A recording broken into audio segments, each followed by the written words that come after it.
Let's begin.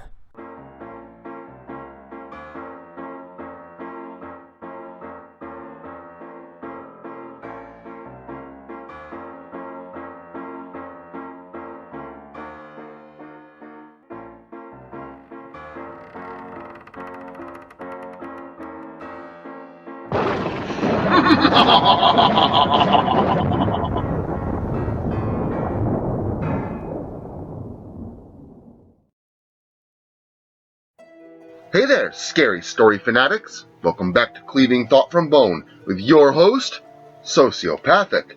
Some might say I'm always there to save the day, pick up the kids from school, help to bury a body, or whatever else might need to be done. It just goes to show you, not all of us wear tights. But don't up and away just yet. It's time to get settled by your monitors for one super story for this week's Splatfest. Not All Heroes Wear Capes, Volume 1, From Nightmares to Daydreams.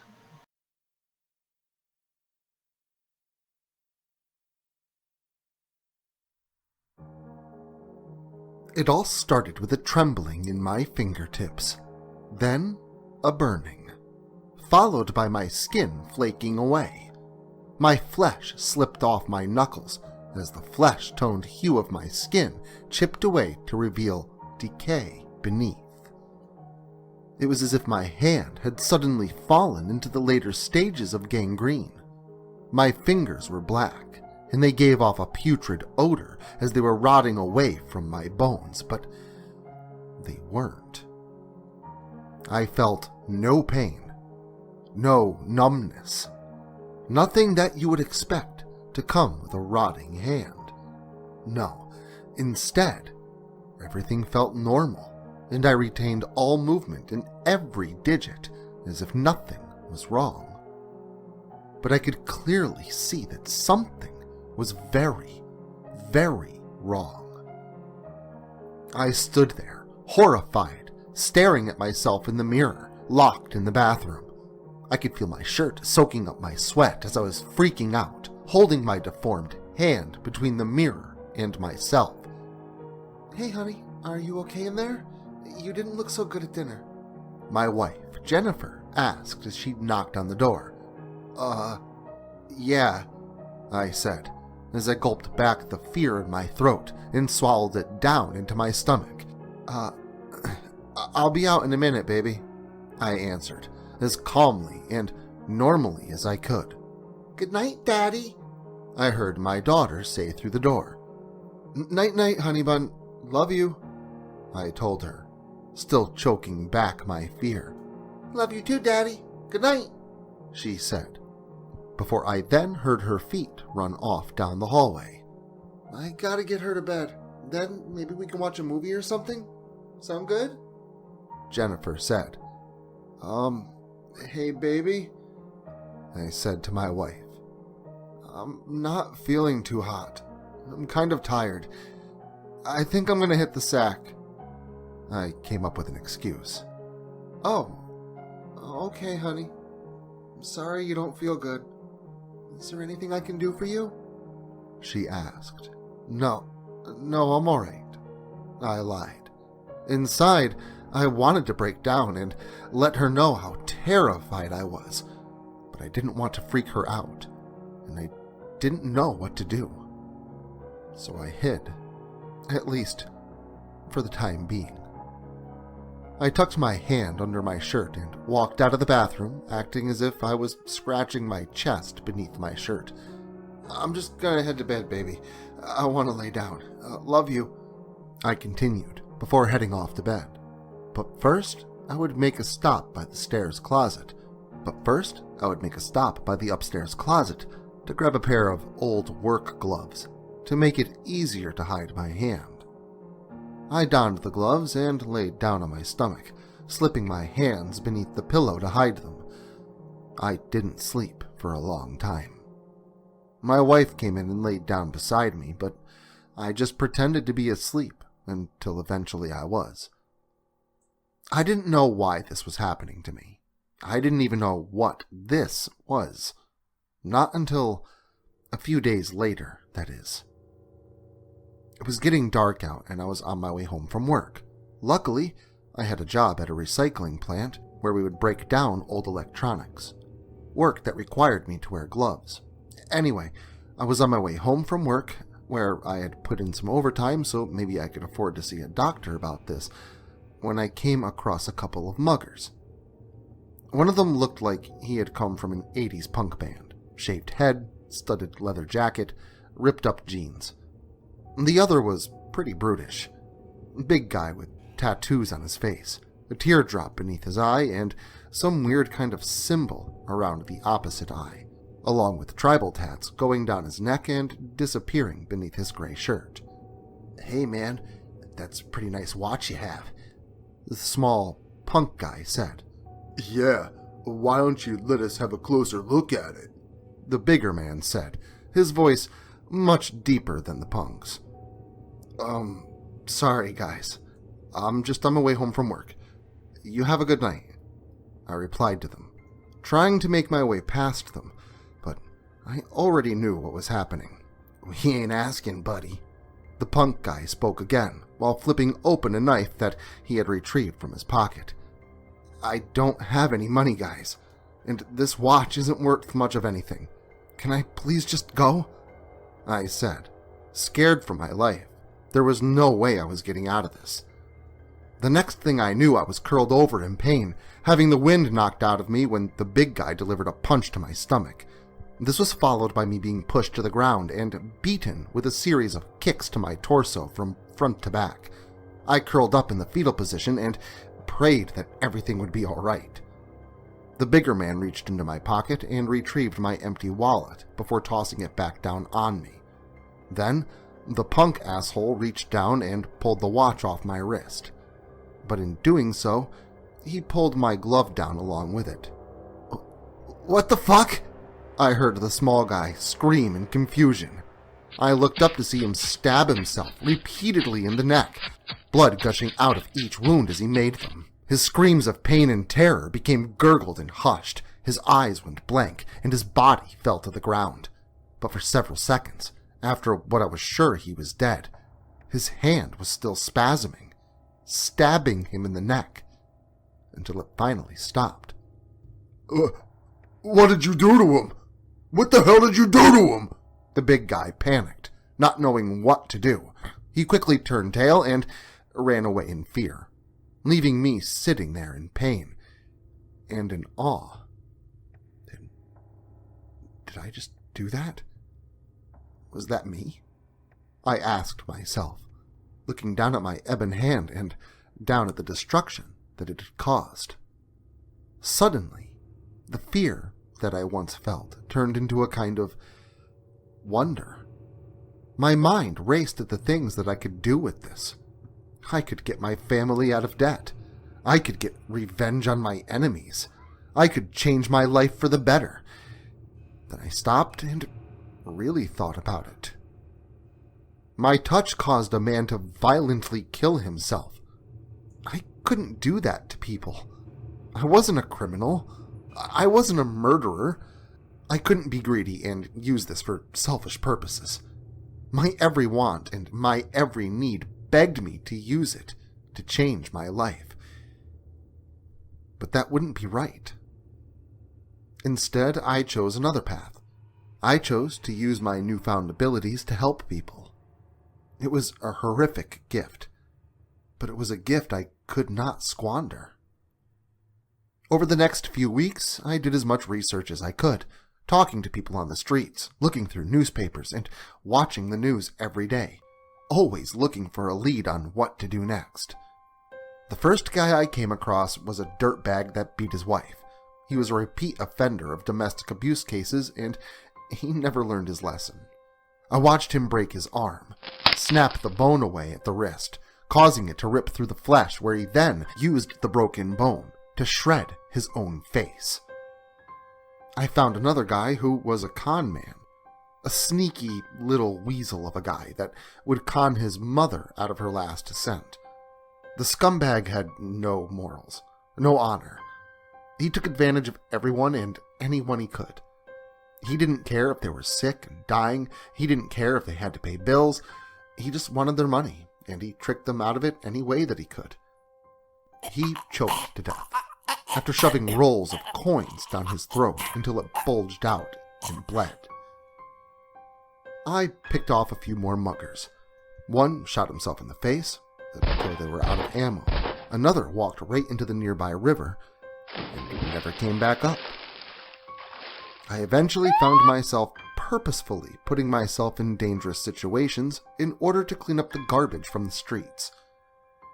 I was making quite the name for myself on the streets. The God's Hand, they called me. The victims praised me. The villains cursed me. And it was feared by those that struck fear into others. But then someone came along that struck fear into me. The first time I noticed that something was amiss, I would say, was when I was walking home from work and heard a homeless guy screaming in an alleyway. I rushed to his aid, thinking that he was in danger, but when I found him beside a dumpster, he was fast asleep, swinging violently at some unseen thing that terrorized him in his dreams. "Excuse me, sir," I said, nudging him with my still gloved hand. The man's eyes shot open and he sprang backward away from me, curling up in a corner made by the alleyway wall behind him and the dumpster. Please don't hurt me," the man screamed, nearly crying, he was so scared. "It's all right, man. I'm not going to hurt you. Are you okay?" I asked him, trying to calm him down. The man's eyes shot around, still in a bit of a daze, before he realized where he was. "Oh God, it was so real," the man said, relaxing his arms. "You were having a nightmare. You're all right now, man. You have a good night, okay?"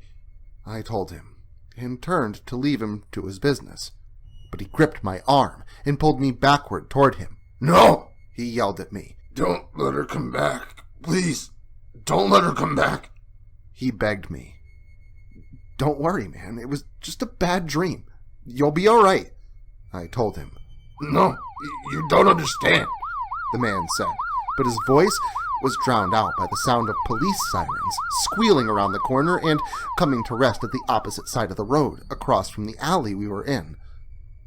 The police then ran into the 24-hour convenience store that sat across the road. As they opened the door to enter, I once again could hear a faint screaming before it was muffled by the closing of the door. This time, it was the screams of a woman. I didn't want to get too close for fear of being mistaken for a suspect. I may be guilty of a lot of things, but this wasn't one of them. Quickly, I returned to the homeless man down the alley to question him on what happened, before the police made it back there to figure things out for themselves.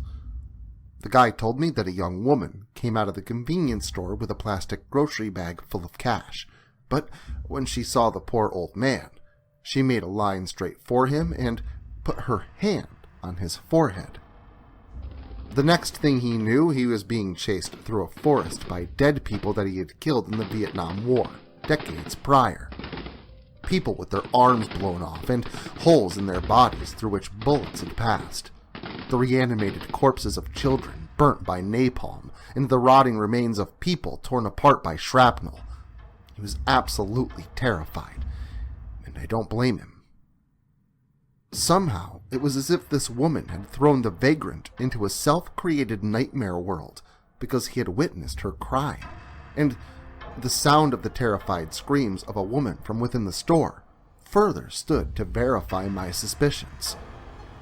I figured at that point I'd better get out of there, so I told the man that the police would be there to talk to him in a moment and that he would be safe then. I calmed him the best I could and left the area in search of my next possible target, and my best possible option at some answers about my hand. She was another person that appeared to have some kind of abilities after all. I didn't have much to go on. The guy didn't get a good look at the girl, so I didn't know what she looked like. All I knew was to follow the trail of screaming people. It was a few days before I heard anything else from the girl. I picked up a police scanner to do this new job, and it was there that I heard my next lead. This time she hit something a lot bigger. This time it was a bank, and by happenstance, it happened to be my local bank just around the block. Maybe I could get there before the cops did. I grabbed my stuff and took off for the bank, donning a white bandana around my face along the way. This was how I hid my identity. It wasn't the best, but it was something. I rounded the corner to find that no police had arrived yet, but I could hear their sirens fast approaching from all around. Quickly, I ran to the bank and flung open the doors to find a group of people all laying on the tile floor, writhing in pain and fear, all of them screaming or whimpering in a deep sleep, along with a lone female demanding a man to load money into a bag. "Hey, leave these people alone!" I yelled to her. She simply instructed the man to keep filling the bag before turning to face me. I was taken aback at first. She was just a teenager. No more than high school age, I would say. A blonde with hazel-colored eyes stood before me, her hair tied back in a ponytail and black lipstick upon her lips. She looked at me with a blank expression, as if she was looking through me instead of at me. "Don't try to be a hero. You want to end up like them?" She spoke, motioning to the screaming people around her. "Let's get out of here. I have some questions for you about all this," I said, also motioning to the poor people that lay around us. "Come on, leave them alone," I continued. "How about you leave us alone?" The girl spoke again, but this time she sounded different, as if someone was speaking behind her voice, another voice speaking along with hers, and her face changed as well. It turned from blank and distant to smiling and menacing. "I don't want to have to do this the hard way. Last chance," I pleaded with her one last time as I slowly removed my glove to reveal the darkened hand beneath. But then I thought twice and slipped my glove back on. I wanted to stop her, not kill her. I could see the woman's eyes light up when she saw my hand, her pupils widening at its sight. I could tell that she knew more than what she wanted to explain. But before I could say another word, the girl charged at me. She swung her hands at me, attempting to grab a hold of me and subdue me, and I did my best to dodge her attacks. I knew that if I didn't act soon, something terrible would happen, and then my fears were made real when the screaming of a man to my right went suddenly quiet as his screams turned into gasps. The man curled up, clutching his chest, before his body went limp. This was able to distract me long enough for the girl to swing into place her palm directly on my forehead. Suddenly, the world flashed like a negative on a camera. It was as if someone had turned the sky into a strobe light that flickered the world between negative and normal, before my eyes finally rolled back into my head and the world spun around along with it. Then, I woke up in my bed. What the fuck? I said to myself as I sat up. My head was throbbing like I had just went binge drinking the night before. I felt dizzy and nauseous. I reached up to hold my head in my hands, but then I realized that my gloves weren't on. Oh no, I had gone to sleep without my gloves on. I panicked and looked around, fearing the worst. And my worst nightmare was made true. My eyes fell to the floor where I saw a small frame of my little girl laying there, motionless in a pool of blood. My heart sank. I attempted to climb to my feet to walk to her, but I simply fell out of bed instead, collapsing upon the floor beside her. The world turned to a haze as my vision blurred from tears. I gripped her lifeless body and struggled to breathe. I could feel pain in my whole body. The air hurt my throat. The floor beneath me hurt my torso and legs. The tears burned my eyes. My entire world broke down before me as I curled up into a ball, tightly holding my daughter. "Don't cry, Daddy," I heard my little girl's voice, causing my heart to skip a beat. I looked down, expecting everything to be all right, but it wasn't.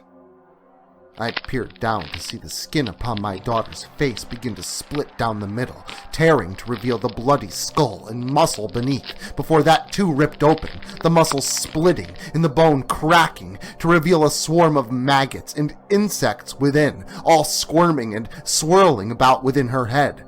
I dropped my daughter's body and screamed in terror as I watched a large, bulbous, reddish-colored eyeball sprout from within the pool of larvae and bugs. The great eyeball blinked, looking upon me as maggots crawled across it. Then my daughter's head flung backward so that the eyeball was looking down her back and away from me.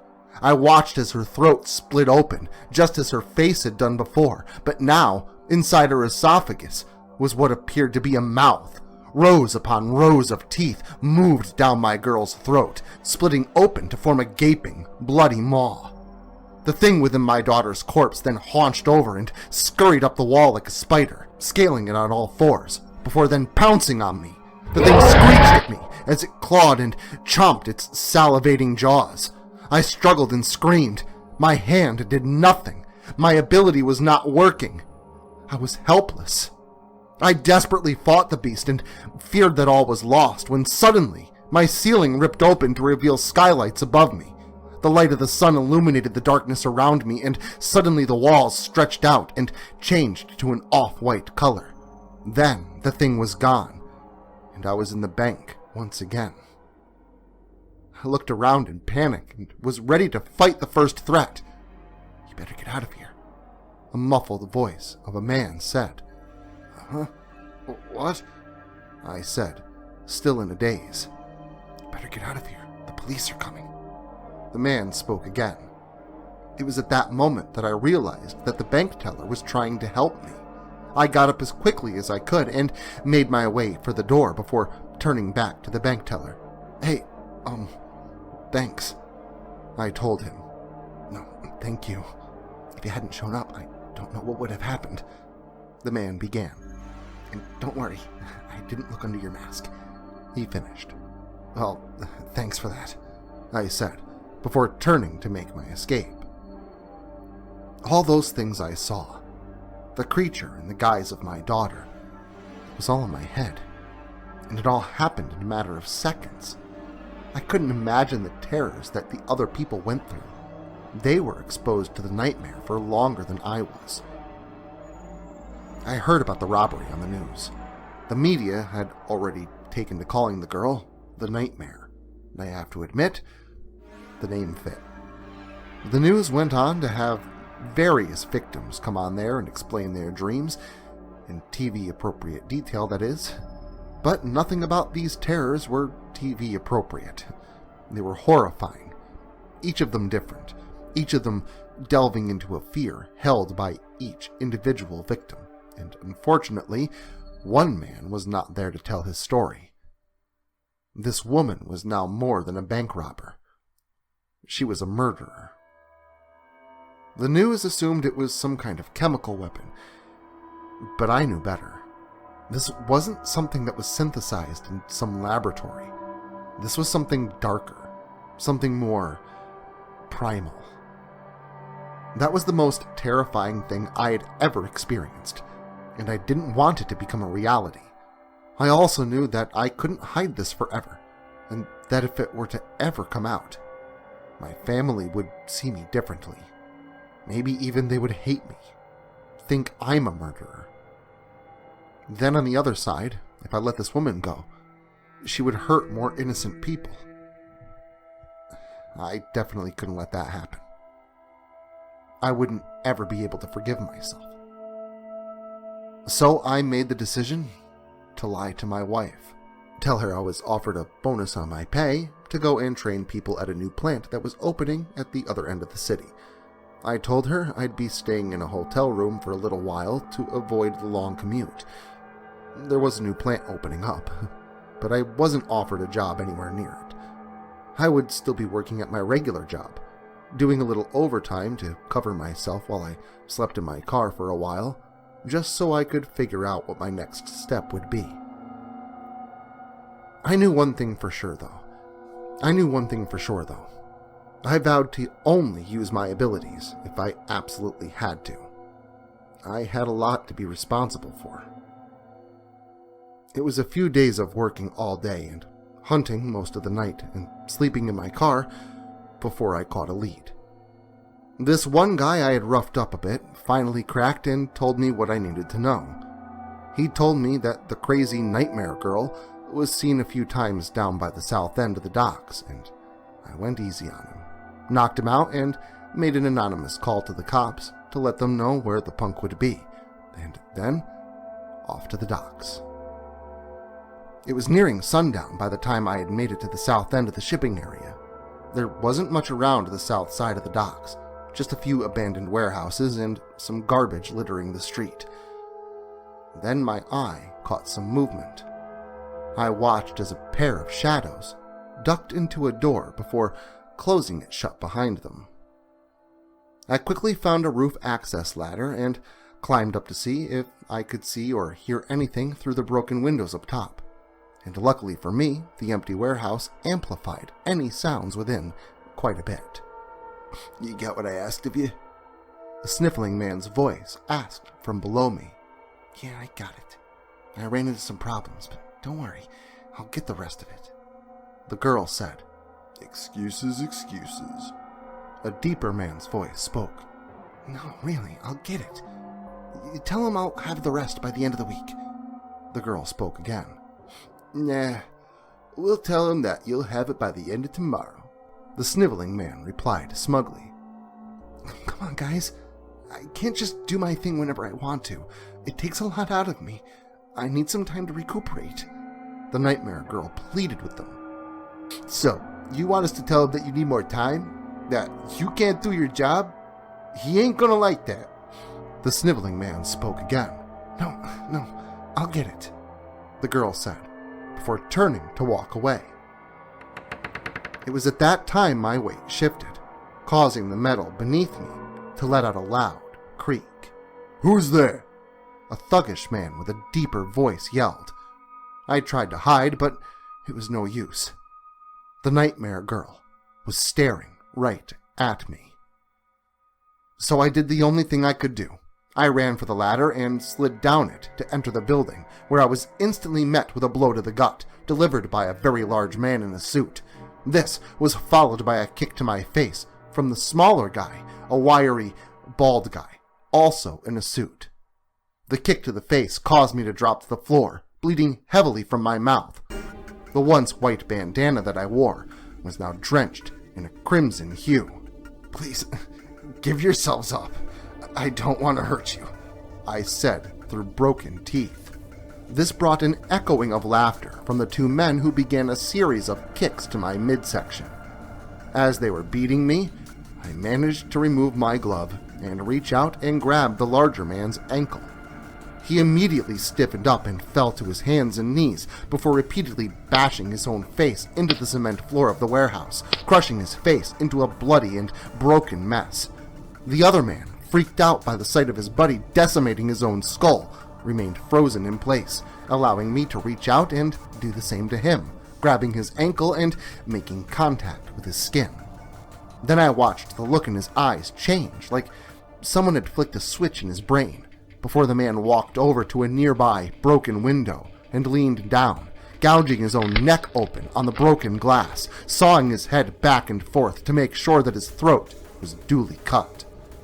I coughed a bit, lifting the mask up some so that I could spit out the mouthful of blood. "You idiot! Why don't you learn?" The girl's voice yelled at me before I saw a flash of her outstretched hand, and then, just like before, the world flashed with a negative strobing effect, and once again, everything changed. This time the world split open to show me a chapel behind the veil of reality. Stained glass windows depicting horrific scenes of children in various stages of decay and dismemberment. To either side of me were church pews made of human bones, spines, and skulls making up the arm railings, while downward curved ribs formed the seat. Femurs appeared to make up the legs of the structures. At the center of the chapel was an altar of obsidian black, and at the altar's foot was a body of what looked like a woman, and it was then that I quickly noticed that the woman was familiar. It was the bleeding corpse of my wife. I ran to her and swept her up in my arms. Her body was cold and limp. She was not there. But just like before, something else had taken residence inside the shell of her corpse.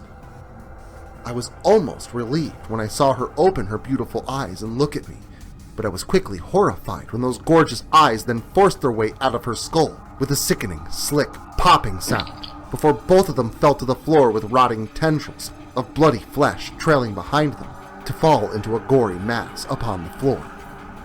I watched as a large moth crawled its way out from between her lips before her head shot backwards, allowing several more to flutter out with it. The corners of her mouth split as maggots worked their way out from beneath her flesh. My wife's tongue then slithered from her mouth like a snake, where I saw a large, red, bloodshot eyeball blinking back at me on the tip of her slimy tongue. I was absolutely terrified, but I knew inside that this thing was not my wife.